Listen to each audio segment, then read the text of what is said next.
tous les jours ne sont pas mardis et une fois n'est pas coutume, on reçoit ce matin sur Matin d'Éden un entretien exclusif pour vous, chers amis téléspectateurs, un animateur émérite, un animateur justement dont la renommée n'est plus à prouver, animateur sur Radio France Internationale, un aîné dans la profession, un modèle pour bon nombre justement d'animateurs.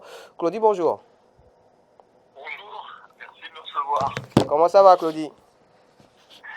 Ça va, c'est une période un peu compliquée entre Mika Ben, artiste haïtien, décédé sur la scène de l'Accor Arena à Paris, alors qu'il était l'un des invités exceptionnels de Karimi, donc groupe haïtien majeur du compas. Lorsqu'on parle d'Haïti, on parle du Bénin. Il y a un lien qui est évidemment très fort. Forcément. Voilà, et il fallait lui rendre hommage. Ça a été un moment terrible de le voir tomber comme ça après son tour de chant. Ça a été un moment vraiment, vraiment terrible et on doit vivre avec ça, assumer tout ça. Et cher Ahmed, on est voilà, donc on est à la fois bouleversé. Hier soir, on lui a rendu hommage, ce qui a amputé d'une journée la semaine spéciale Bénin. Mais comme je le disais, il y a un lien et le lien est très fort entre Haïti et le Bénin.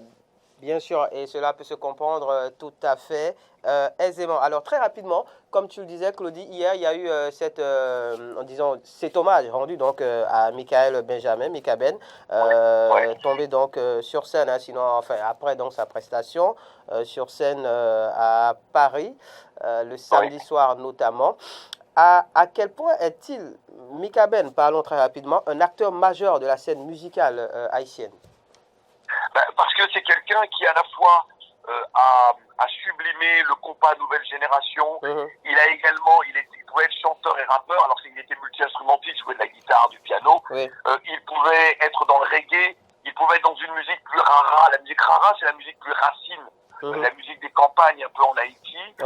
Et puis c'est quelqu'un qui portait haut le flambeau d'Haïti. D'ailleurs, samedi soir, il avait sur son épaule le drapeau haïtien, justement.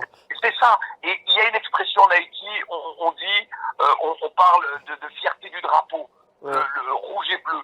Et lui, il avait cette fierté du drapeau. Donc c'était un artiste, mais c'était un artiste qui avait compris, et ça c'est son père qui lui a enseigné, Lionel Benjamin, que la culture, c'est probablement la meilleure façon de faire rayonner Haïti. C'est par la culture.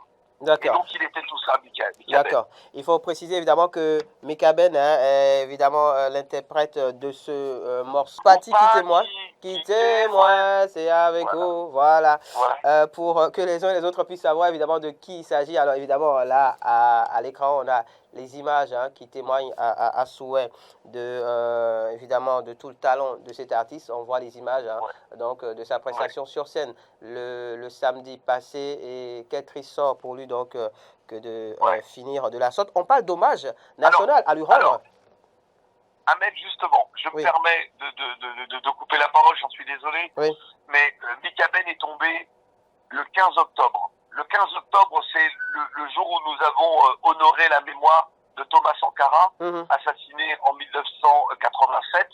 Et puis, hier, c'était le 17 octobre. Et le 17 octobre, c'est le jour où a été assassiné Jean-Jacques Dessalines. Alors Jean-Jacques Dessalines en Haïti, ce n'est pas n'importe qui, le général Jean-Jacques Dessalines, c'est lui qui mena la dernière bataille décisive contre les armées de Napoléon Bonaparte, venu rétablir l'esclavage à Saint-Domingue. Et Dessalines a défait lors de la bataille de Vertières, le 18 novembre plus tard, en 1803, il a défait l'armée napoléonienne, et le 1er janvier 1804, il a proclamé la République d'Haïti, la première république noire, née de descendants d'Africains et d'esclaves, pour être très simple. Et donc, le 17 octobre 1806, Jean-Jacques Dessalines est assassiné. Le 17 octobre 2022, nous rendions hommage à Mika Ben. C'est dire qu'il y a tout un symbole justement autour de tout cela. J'ai d'ailleurs un numérologue en plateau qui se fera le plaisir très certainement un peu plus tard de nous expliquer un peu plus tout ça. Alors on parle pour finir avec le sujet Mika Ben, on parle d'hommage national à lui rendre peut-être en Haïti. Oui, c'est ce que... je ne sais pas si le Premier ministre actuel au regard de la situation en Haïti, situation sociale terrible, situation politique également terrible.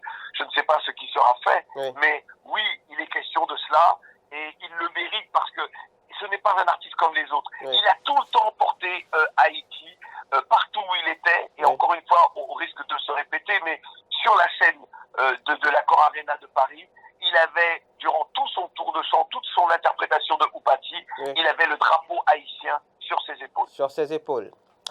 Voilà donc pour ce qui concerne le premier axe de notre entretien exclusif de ce matin, Claude Issihar, en rapport donc avec le décès de Mika Ben sur scène le samedi dernier, un peu comme à l'image d'un Papa Wemba en 2016 en Côte d'Ivoire. C'est ça. N'est-ce pas? C'est ça, exactement. Et beaucoup ont eu cette image, évidemment, celle de Papa Wemba tombant sur scène. Et Mika Ben, lorsque les artistes disent « Ah, mon rêve, c'est de mourir sur scène probablement, ils sont probablement sincères. Mais à l'exception de Papa Wemba et de Mika Ben, connaissez-vous d'autres artistes qui sont tombés sur scène? Moi, je n'en connais pas. Pas encore, encore. Même lorsqu'on l'on dit, et heureusement, et j'espère que nous n'en connaîtrons plus, lorsque l'on dit, souvent en France, on dit Molière est mort sur scène. C'est pas vrai, Molière n'est pas mort sur scène. Évidemment. Il est mort dans son lit. Il est mort dans son lit, voilà, pour être plus exact. Alors, justement, parlons maintenant, abordons le deuxième axe de notre entretien exclusif de ce matin, Claude Issihar. Cette semaine, elle est toute spéciale au niveau de la séculaire, j'ai envie de dire, couleur tropicale, que tu tiens de mettre sur Radio France Internationale, dont d'ailleurs notre radio, Diaspora FM, est partenaire. Et donc, sur RFI, cette semaine, sur couleur tropicale, c'est la spéciale semaine Bénin, même si elle a été amputée, donc d'un jour, hier notamment, pour rendre hommage à Mika Ben. Donc, à quoi s'attendre concrètement cette semaine donc, sur couleur tropicale pour ce qui est de la spéciale semaine Bénin, Claude Issihar? Alors, moi j'ai évidemment ma vision, mon amour, mon imaginaire du Bénin. Et j'aurais pu faire seul cette semaine béninoise. Mais il était hors de question, ce serait ne pas dire ce qu'est la réalité du Bénin d'aujourd'hui en ce mois d'octobre 2022. Donc, il y aura nos correspondants, le correspondant historique qui est Elpidio de Souza et notre jeune correspondante Précieuse Nadier qui sera là. Et tous les deux vont, à travers des programmes qu'ils ont choisis, des thématiques qu'ils ont choisis, rendre compte du Bénin à travers deux émissions, chacun ayant son émission, avec donc une thématique. Et puis, il y a les auditeurs leaders, c'est-à-dire les Béninois qui, demain, s'exprimeront dans la libre antenne spéciale. Ils parleront de leurs ambitions pour le Bénin, de la façon dont ils vivent le Bénin. Ils aborderont tous les thèmes qu'ils souhaitent parce qu'il n'y a pas de thème imposé. Et surtout, ce que je demande toujours aux auditeurs leaders, qui se disent, qui se réfèrent à la génération consciente, c'est on peut continuer et on doit dénoncer ce qui doit l'être. Et donc, on peut continuer à dénoncer, continuer à dire voilà ce qui ne va pas, voilà ce qu'il faudra améliorer, mais surtout, quelle est la vision des uns et des autres pour construire, achever en tout cas sa mission personnelle et puis construire avec d'autres le Bénin. La vision que l'on a, comment est-ce qu'on peut gagner le monde lorsque l'on est à Cotonou, à Porto Novo, quel que soit l'endroit où l'on est, à Abomey, à Ouida, quel que soit l'endroit, au nord, au sud, à l'est, à l'ouest, comment est-ce que l'on peut agir pour construire son Bénin et gagner le monde? Parce qu'aujourd'hui, il est hors de question que l'Afrique ne gagne pas le monde. Et c'est ce que je veux insuffler à cette jeunesse-là.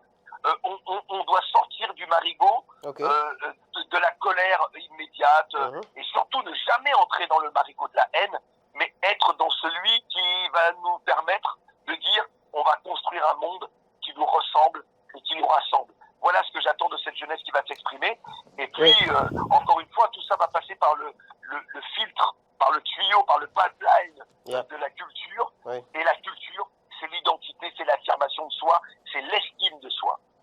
Merci beaucoup, Claude Issihar, donc, pour, on va dire, ce topo très vite fait sur la semaine spéciale Bénin sur Exactement. RFI. Rendez-vous à 20h10. 20h pile, donc ici au Bénin, c'est 21h si je ne m'abuse. Donc, heure béninoise, hein, 21h. Alors, oui. c'est 20h10 temps universel, oui. 22h10 heure de France. Voilà. Je te laisse, cher Ahmed, 21h au Bénin. En heure locale. Oui, 21h au Bénin. 21h10 au Bénin, voilà. Voilà. Très exactement, sur les 90.0 en bande FM. Poursuit donc ma couleur tropicale ce soir et toute la semaine durant d'ailleurs. La semaine spéciale Bénin avec donc les deux correspondants, à savoir Epidio de Souza, qu'on a eu le plaisir de recevoir plusieurs fois ici déjà en plateau, et Précieuse Nadier, donc, qui est la nouvelle correspondante. Claudicia, merci beaucoup. À quand ta prochaine arrivée au Bénin? Je sais que tu y étais il y a quelques semaines, sinon quelques mois. Oui, j'étais au Bénin pour le premier vernissage de l'artiste plasticien Fouzi. Oui. C'était un moment extraordinaire. On a passé un vrai moment autour de la culture et de l'identité justement, et de la femme en particulier, oui. puisque ses premières œuvres sont consacrées au corps de la femme. Oui. Et oui, donc ça a été un moment extraordinaire. Le Bénin, c'est chez moi. Bien sûr. Je dis souvent aux gens, et même ceux qui ne disent pas forcément de bien de Cotonou, je dis moi, à Cotonou, je me sens bien. Yeah. Et ça depuis 20 ans, ou plus de 20 ans même, où je viens au Bénin, je me sens bien lorsque je suis à Cotonou, même lorsque je sors de Cotonou, évidemment. Voilà. Et on rêve encore de pouvoir assister dans les prochaines semaines, prochains mois, pourquoi pas, à un couleur tropicale en direct du Bénin. Bientôt, c'est prévu, on en parle. N'est-ce pas? On en parle. Merci beaucoup, Claudie, d'être passée sur Matin d'Eden ce matin. Je rappelle qu'on a rendez-vous tout à l'heure sur la radio, aussi sur Diaspora FM, et on répétera sûrement le même exercice. Bonne suite de journée, Claudie. Exactement. Ciao. Allez, ciao.